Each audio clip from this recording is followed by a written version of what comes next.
नमस्ते स्टूडेंट्स,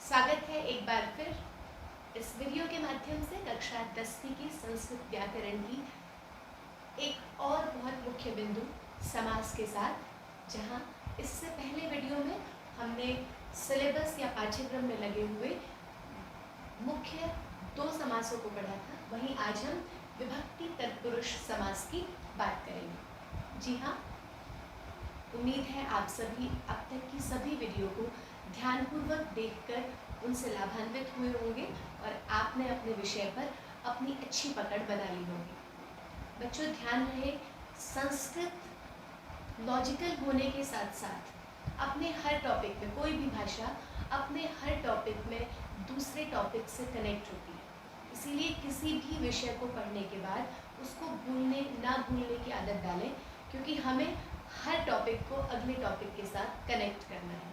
तो अब तक हमने पढ़ा था कि समास क्या होता है। समास अर्थात जहाँ 2 या 2 से अधिक पदों के विभक्ति लोप के माध्यम से एक पद बना दिया जाता है, ऐसे शब्दों को समस्त पद कहा जाता है और इस प्रक्रिया को समास की प्रक्रिया कहा जाता है। अव्ययभाव समास एवं इतरेतर द्वंद्व समास, जो कि हमने हिंदी भाषा में भी अत्यधिक अच्छे से पढ़े हैं, तो हमें कहीं ना कहीं वो सरल लगे थे। तो वहीं उसी कड़ी में आज हम विभक्ति तत्पुरुष समास को सीखेंगे, जो कि अपने आप में बहुत ही सरल है। सिर्फ ध्यान रखना है कि इसमें जो लिखा है विभक्ति, इस विभक्ति का ध्यान रखना है। और समासों की तरह इसमें भी विभक्ति का लोप होगा, परंतु कौन सी विभक्तियों का लोप होगा? तत्पुरुष समास को आप यूँ कह लीजिए कि ये सभी समासों का बेस है, क्योंकि ये समास क्या कहता है कि द्वितीया से लेकर सप्तमी विभक्ति तक हर विभक्ति का लोप होगा। हमारे पास टोटल 7 विभक्तियां होती हैं, जिसमें से प्रथमा विभक्ति को तत्पुरुष समास के दायरे में नहीं लिया जाता। जी हाँ, द्वितीय विभक्ति से लेकर सप्तमी विभक्ति तक के पदों का जहाँ विभक्ति का लोप होगा वहाँ तत्पुरुष समास होगा। अब कैसे होगा? समस्त पद बनाते समय पूर्व पद की विभक्ति का लोप होगा, राइट। अव्यय पद में हमने क्या किया था? उत्तर पद को पहले ले आए थे जब हम समास विग्रह कर रहे थे, और अव्यय में कोई परिवर्तन नहीं हुआ था, जबकि उत्तर पद में हमने विभक्ति लगा दी थी। वहीं इतरेतर द्वंद्व समास में हमने क्या किया था? सब पदों की विभक्तियों का लोप करके उत्तर पद की विभक्ति को यूं के यूं रहने दिया था। वैसे ही तत्पुरुष समास क्या कहता है? पूर्व पद की विभक्ति का लोप होगा, पर उत्तर पद यूं का यूं बना रहेगा।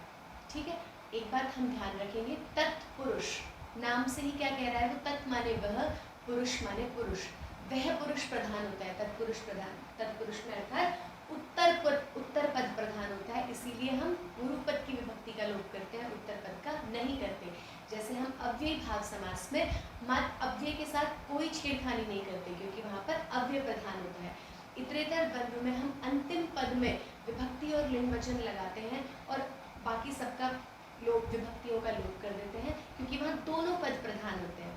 और यहाँ तत्पुरुष समास में उत्तर पद प्रधान होता है और हम पूर्व पद की विभक्ति का लोप करते हैं। तो ये बात हम 3 छोटे छोटे मुख्य बिंदुओं के तौर पे हम बहुत लकी तो नहीं कहूँगी मैं, बट हमारे को एक अपॉर्चुनिटी ज़रूर मिली है कि हम वास्ट सिलेबस ना करके बहुत कम सिलेबस को कर रहे हैं।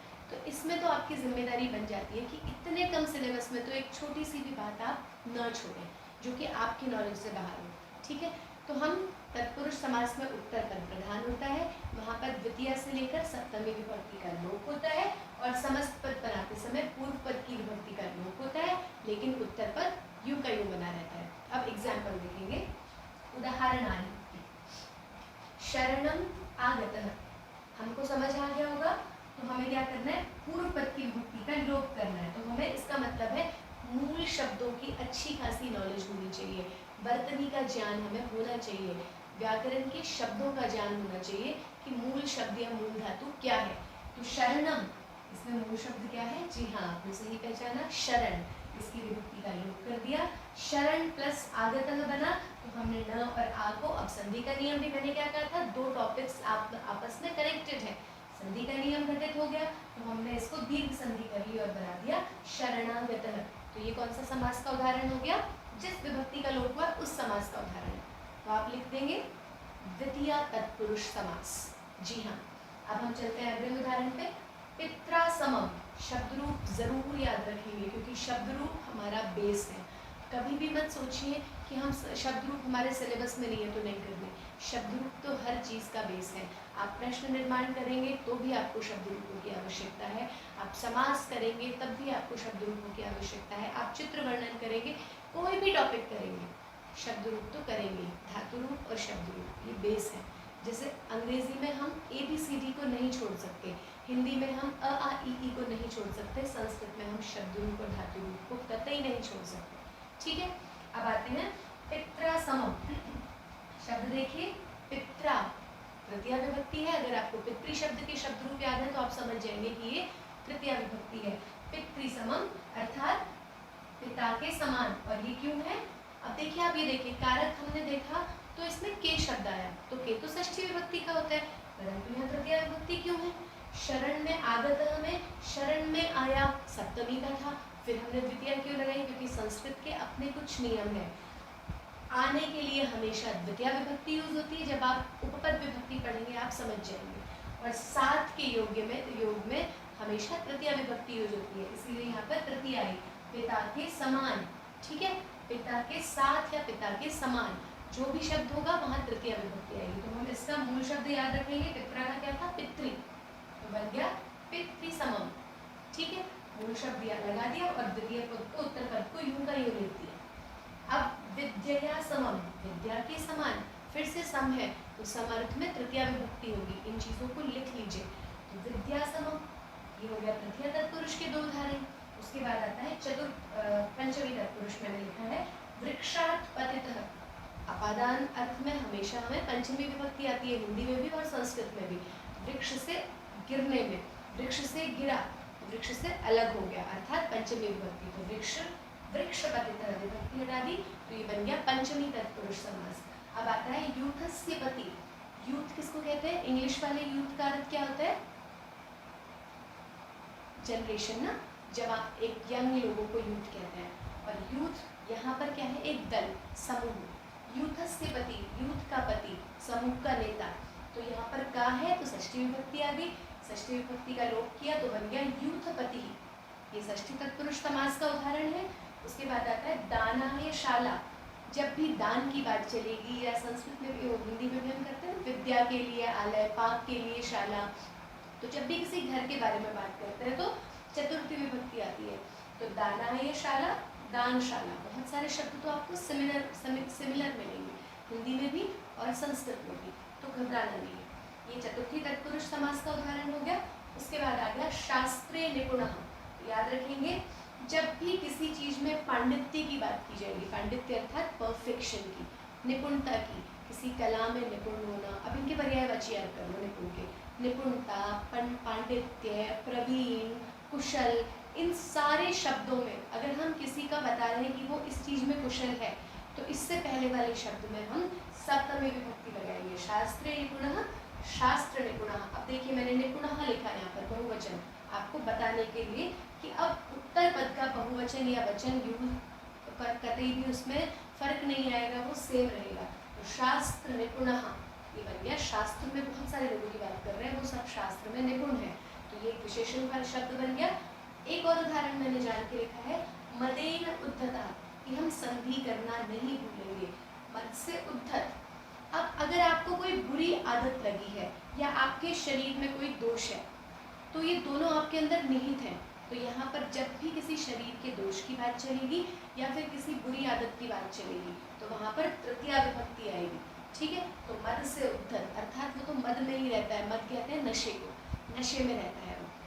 तो मदोद्धता। अब मद बना, यहाँ पर मदेन का मूल शब्द मद बना, मद प्लस उ, अ और उ को हमने गुण किया तो क्या बन गया? संधि का नियम घट गया, गुण संधि हो गई। मदोद्धता ये हमारे पाठ्य पुस्तक से लिए गए हैं। मदोद्धता वानरः, याद आया? हाँ जी। तो इस प्रकार से ये था तत्पुरुष विभक्ति तत्पुरुष समास का एक छोटा सा परिचय। आई होप आप सबको ये सरल लगा होगा। और याद रखिए ये सरल है, सिर्फ ज़रूरत है तो अभ्यास की। अब देखिए अब क्या होगा, जब आपको समास विग्रह दिया हुआ होगा और समस्त पद बनाना होगा तो आपके लिए आसान हो जाएगा। आप पहले पद की विभक्ति का लोप करेंगे, दूसरे से जोड़ देंगे और वो बन जाएगा। परंतु जब आपको समस्त पद के साथ समास विग्रह करना होगा तो आपको क्या करना होगा, अब इन्हीं को उदाहरण के तौर पर ले लेते हैं। बाकी इसके लिए मैं एक छोटा सा मैंने ट्रिक बनाया हुआ है, वो ट्रिक मैं साथ में वीडियो के संलग्न करूँगी। आप उनके सारे नोट्स ज़रूर से ज़रूर अपनी उत्तर पुस्तिका में उतार लें, क्योंकि वो आपको हमेशा हमेशा काम आएंगे। आप जीवन में कभी भी तत्पुरुष समास में कोई गलती नहीं करेंगे। परंतु फिर भी एक जो शॉर्ट ट्रिक है वो क्या है कि आप इसका अर्थ करिए। शरण में आया हुआ, तो मुझे याद आ गया आने के अर्थ में द्वितीय आती है। शरणागत शब्द आया तो आप क्या बना दोगे उसको, आने अर्थ में द्वितीय आएगी तो पहले शब्द में द्वितीय लगा दो, शरणम आगतः। समान में और साथ में तृतीय आती है तो हम सिर्फ अपने आप को कनेक्ट करेंगे, तो इसका मतलब पितृ शब्द में तृतीय लगेगी तो बन गया पित्रासमम। ऐसे ही हमने इसको किया यूथ का पति का संबंध आ गया तो कारक के निशान भी याद रखेंगे और उपपद विभक्तियों के नियम भी याद रखेंगे। तो नो डाउट हम बिल्कुल अच्छे से समास कर भी लेंगे और समास विग्रह भी कर लेंगे। अच्छे से अभ्यास कीजिए, आगे दी हुई वीडियो को ध्यान से सुनकर और पढ़कर उसके रूल्स बनाइए और उम्मीद है आपको तत्पुरुष, विभक्ति तत्पुरुष और जो अन्य समास हैं इतरेतर द्वंद्व व अव्ययभाव समास अच्छे से स्पष्ट हो गए होंगे। इसी उम्मीद के साथ परिश्रम से पढ़िए, ध्यान रखिए, स्वस्थ रहिए, सतर्क रहिए। धन्यवाद।